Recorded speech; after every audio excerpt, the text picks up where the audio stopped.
Assalomu alaykum do'stlar, hurmatli obunachilar. Biz mana bu 20 kilovatlik obyektimizga kelganmiz. Ya'ni servis xizmati bo'yicha kelganmiz.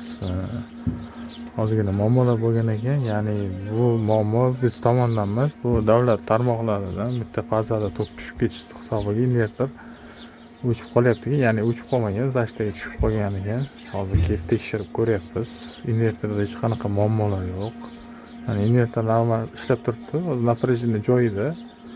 Yozani sho'rchi ishlab turibdi. Qizilchalar yonib hisobda oldinga qarab aylantiryapti. Ya'ni klient foydasiga qarab ishlayapti. Mana o'shini ko'rib turibsizlar.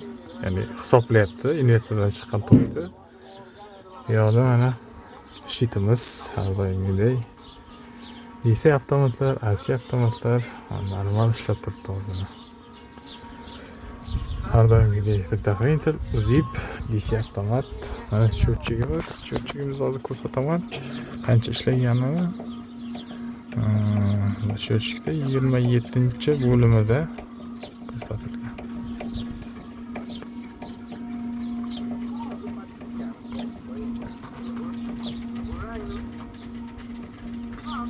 Mana 4500 kilovat tok ishlab chiqargan, ishga tushgandan beri, ya'ni may oyida ishga tushganda.